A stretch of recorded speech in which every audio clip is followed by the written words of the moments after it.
बात करते हैं राजपूत वंश की। नमस्कार दोस्तों, सिविल एजुबेस IAS PCS एकेडमी के इस वीडियो में आप सभी दोस्तों का हार्दिक रूप से स्वागत करता हूं। आज हम बात करेंगे गहड़वाल वंश की, जो कि राजपूत वंश की एक ब्रांच है। 1080 से 85 में चंद्रदेव ने राष्ट्रकूट शासक गोविंद को हराकर गहड़वाल वंश की स्थापना की थी। गहड़वाल शासकों को अन्य नाम काशी नरेश नाम से भी जाना जाता था। गहड़वालों की राजधानी थी कन्नौज और चंद्रदेव ने मुस्लिमों से तुरुष्क दंड नामक कर वसूल किया था। याद रखिएगा, गहड़वाल वंश का महानतम शासक था गोविंद चंद्र और इसका मंत्री था लक्ष्मीधर। लक्ष्मीधर ने कृत्य कल्पतरु नामक ग्रंथ की रचना की थी। गहड़वाल वंश का जो अंतिम शासक होगा वो होगा जयचंद्र, और जयचंद्र 1170 ईस्वी में गद्दी पर बैठा। जयचंद्र की पुत्री संयोगिता का अपहरण जो किया था वो पृथ्वीराज चौहान ने किया था। ये वही जयचंद्र है जिसको कि जो कि गौरी को आमंत्रित करता है पृथ्वीराज चौहान से बदला लेने के लिए, और फिर चंदावर के युद्ध में मोहम्मद गौरी ने उसको पराजित करके उसकी हत्या कर दी थी। याद रखिएगा, तराइन के प्रथम युद्ध में मोहम्मद गौरी और पृथ्वीराज चौहान के बीच में युद्ध हुआ था, जिसमें कि क्या हुआ था, मोहम्मद गौरी हार जाते हैं और पृथ्वीराज चौहान जो है वो जीत जाते हैं। तराइन के द्वितीय युद्ध में फिर क्या हुआ, मोहम्मद गौरी और पृथ्वीराज चौहान के बीच में ही हुआ था, जो कि 1192 में हुआ था दूसरा युद्ध। पहला हुआ था 1191 में। तो दूसरे युद्ध में क्या हुआ था कि मोहम्मद गौरी जीत जाते हैं और पृथ्वीराज चौहान जो है वो हार जाते हैं। उसके बाद 1194 में चंदावर का युद्ध हुआ था। ये ध्यान रखिएगा। संस्कृत का प्रसिद्ध कवि लक्ष्मीधर जो था वो जयचंद के दरबार में रहता था।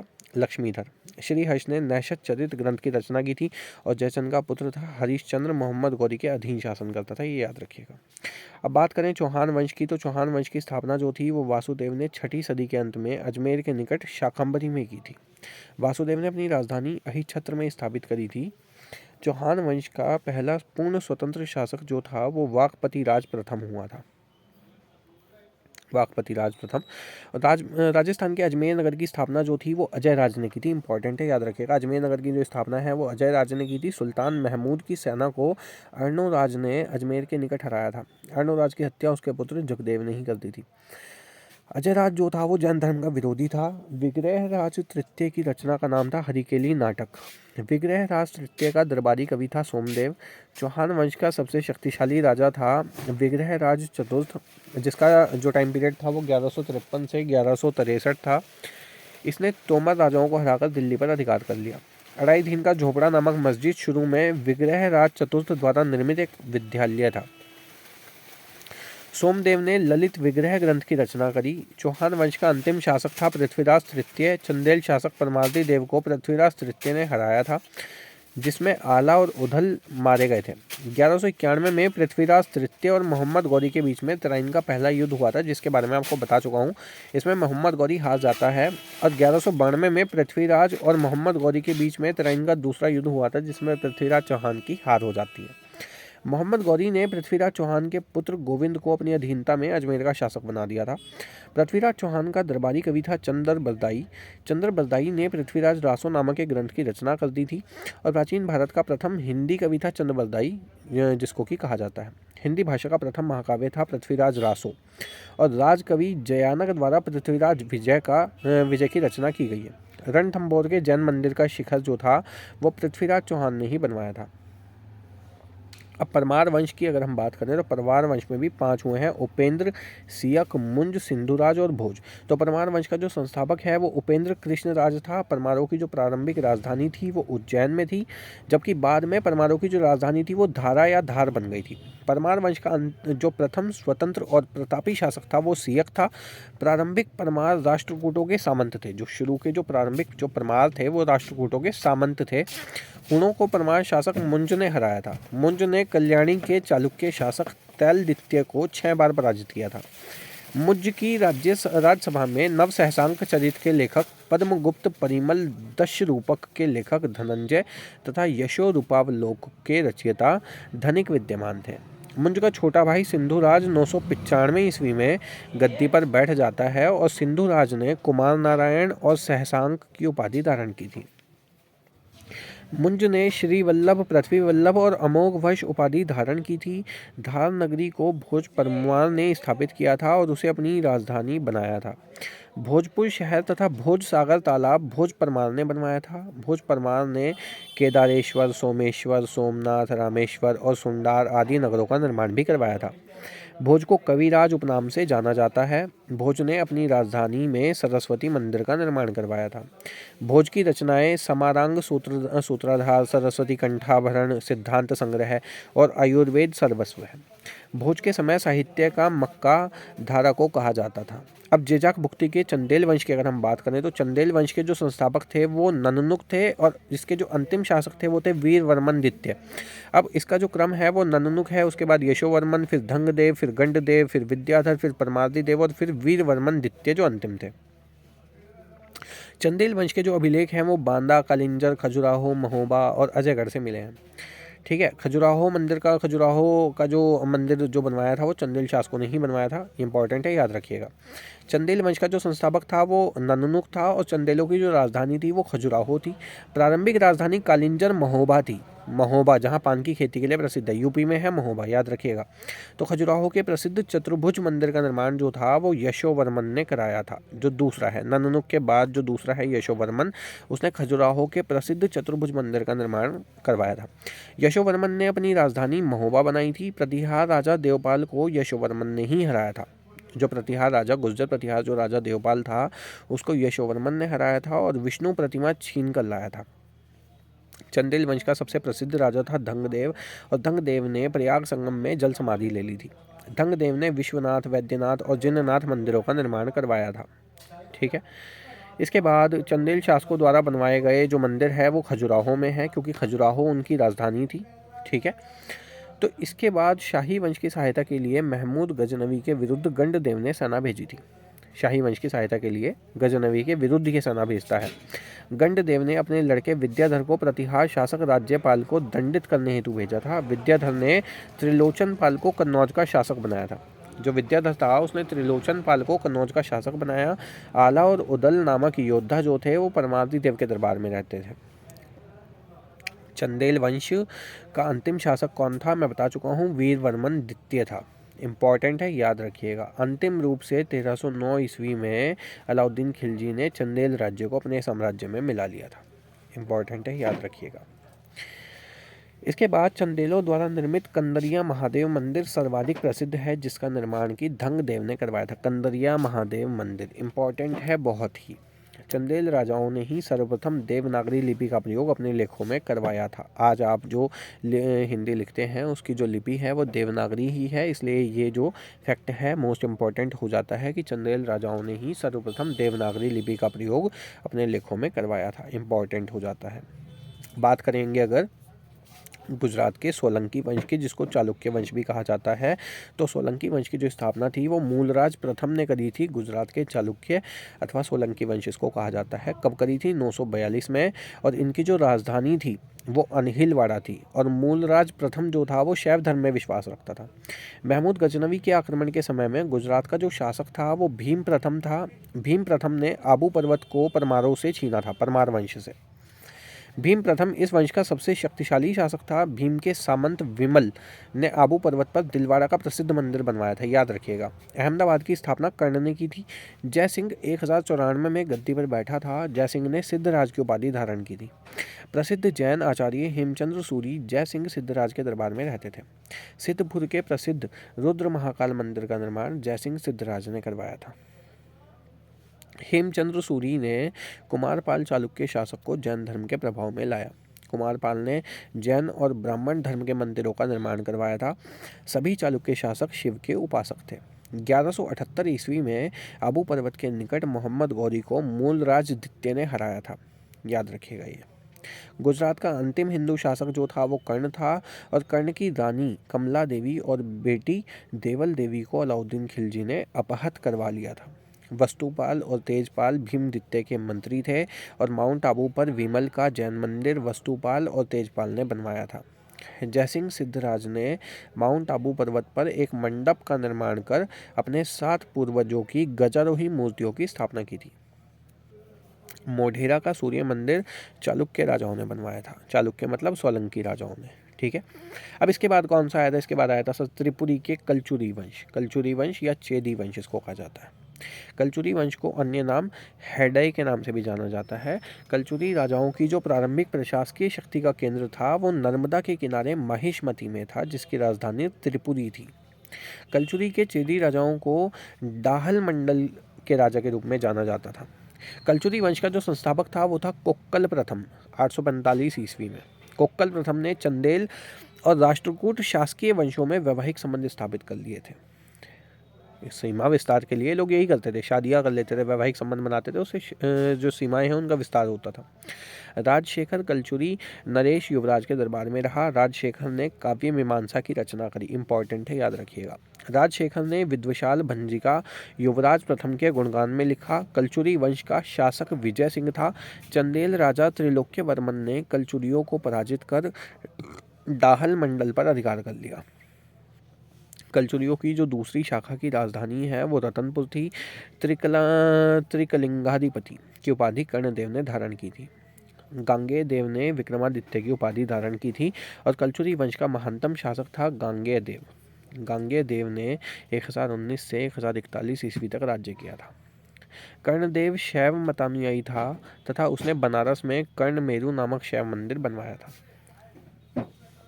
बात अगर करें तोमर वंश की, तो तोमर वंश का संस्थापक था अनंगपाल तोमर, जो कि 736 ईस्वी में था। दिल्ली की स्थापना इसी ने की थी। तोमरों की जो राजधानी थी वो थी ढिल्लिका, वहीं से इसका नाम दिल्ली पड़ा है। राजा जौला तोमर वंश का सामंती सरदार था और तोमर वैष्णव धर्म के अनुयायी थे। बात करें सिसोदिया वंश की, तो सिसोदिया वंश का जो शासन था वो मेवाड़ पर था। इस वंश के जो राजपूत सूर्यवंशी कुल से अपना संबंध बताते थे।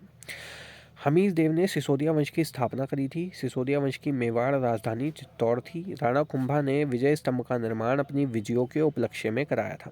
विजय स्तंभ चित्तौड़गढ़ में स्थित है। राणा कुंभा संगीत का सर्वाधिक शौकीन था। 1518 ईस्वी में राणा सांगा और इब्राहिम लोदी के बीच खतौली का युद्ध हुआ था। 1527 में राणा सांगा और बाबर के बीच में खानवा का युद्ध हुआ था, जिसमें राणा सांगा जो है वो पराजित हो जाता है। खतौली की लड़ाई का मुख्य कारण राणा सांगा द्वारा इब्राहिम लोदी का साथ न देना था। खतौली की लड़ाई का जो मुख्य कारण था वो क्या था कि जो राणा सांगा है वो इब्राहिम लोदी का साथ नहीं देता है। ठीक है, बात समझ में आ गई। खतौली का जो युद्ध हुआ था वो कब हुआ था? 1518 में। ठीक है। सिसोदिया वंश का जो सबसे प्रतापी शासक था वो महाराणा प्रताप हुआ है।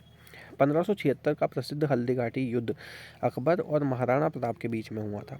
महाराणा प्रताप का पराक्रमी सेनापति झाला सरदार था। महाराणा प्रताप के घोड़े का नाम था चेतक। इसके बाद हम बात करते हैं दक्षिण भारत के राजवंशों की। तो इसमें पल्लव वंश की अगर हम बात करें तो वप्पदेव सिंह विष्णु महेंद्र वर्मन प्रथम, नरसिंह वर्मन प्रथम, परमेश्वर वर्मन प्रथम। तो पल्लव राजवंश की स्थापना जो है उस समय हुई थी जब सातवाहन शक्ति का पतन हो रहा था। पल्लव राजवंश का संस्थापक जो थे वो वप्पदेव थे 3री-4वीं सदी में। वप्पदेव ने आंध्र प्रदेश और तोंडे मंडलम पर शासन किया। सिंह विष्णु, जिसका कि जो समय पीरियड था वो 575 से 600 ईस्वी था, उसको पल्लव वंश का वास्तविक संस्थापक माना जाता है। सिंह विष्णु को अन्य अवनी सिंह तथा सिंह विष्णु पौत्रयण के नाम से भी जाना जाता है। सिंह विष्णु द्वारा चोलों की पराजय का वर्णन वेलूर पालयम ताम्रपत्र से मिलता है। यह वैष्णव धर्म का अनुयायी था। इसने मामल्लपुरम में वराह गुहा मंदिर का निर्माण करवाया। महेंद्र वर्मन प्रथम का जो टाइम था वो क्या था? 600 से 630 ईस्वी तक। पल्लव चालुक्य संघर्ष आरंभ हुआ था महेंद्र वर्मन प्रथम के समय में। महेंद्र वर्मन प्रथम एक महान निर्माता, कवि और संगीतज्ञ था। उसने मत विलास प्रहसन की रचना की थी, बहुत मोस्ट इंपॉर्टेंट है। महेंद्र वर्मन प्रथम ने विचित्रचित, मत विलास और गुणधर उपाधियां धारण की थी। महेंद्र वर्मन प्रथम प्रसिद्ध संगीतज्ञ रुद्राचार्य से संगीत की शिक्षा ली थे। महेंद्र वर्मन ने शैव संत अप्पर के प्रभाव से जैन धर्म त्याग कर शैव मत ग्रहण कर लिया था। महेंद्र वर्मन ने महेंद्रवाड़ी और चित्रमेघ तालाबों का निर्माण करवाया। महेंद्र वर्मन को पुलकेशिन द्वितीय से पराजित होना पड़ा। पल्लव वंश का सर्वाधिक शक्तिशाली शासक नरसिंह वर्मन प्रथम हुआ। पुलकेशिन द्वितीय को नरसिंह वर्मन प्रथम ने 3 युद्धों में पराजित किया था। कुर्रम अभिलेख में ये वर्णन है। नरसिंह वर्मन ने पुलकेशिन द्वितीय के पीठ पर विजयाक्षर अंकित किया तथा विजय स्तंभ का निर्माण वातापी में करवा दिया। नरसिंह वर्मन ने वातापी कोण महामल्ल की उपाधि धारण की। नरसिंह वर्मन का पराक्रमी सेनापति था शीतोंड। महाबलीपुरम के कुछ एकाश्मक रथों का निर्माण कार्य नरसिंह वर्मन प्रथम के काल में शुरू हुआ था। नरसिंह वर्मन के काल में चीनी यात्री हेवेनसांग काची चला गया था। नरसिंहवर्मन की जो लंका विजय का उल्लेख है वो काशाकुड़ी ताम्रपत्र में तथा महावंश में मिलता है। चालुक्य नरेश विक्रमादित्य को परमेश्वर वर्मन प्रथम ने पराजित किया था और परमेश्वर वर्मन शैव धर्म का अनुयायी था। परमेश्वर वर्मन ने रणंजय, लोकादित्य, अत्यंत काम, उग्रदंड, गुणभाजन और विद्या विनीत की उपाधियां धारण की थी। मामल्लपुरम में परमेश्वर वर्मन प्रथम ने गणेश मंदिर भी बनवाया था। अब देखो, ये चीज़ आपको ध्यान से देखनी कि कांची का जो कैलाशनाथ मंदिर है और महाबलीपुरम के तट मंदिर का निर्माण जो था वो नरसिंह वर्मन द्वितीय ने करवाया था। नरसिंह वर्मन द्वितीय ने राजसिंह, शंकर भक्त और आगम प्रिय की उपाधियां धारण की थी। संस्कृत के प्रसिद्ध विद्वान दंडी जो थे वो नरसिंह वर्मन द्वितीय की राजसभा में ही रहते थे।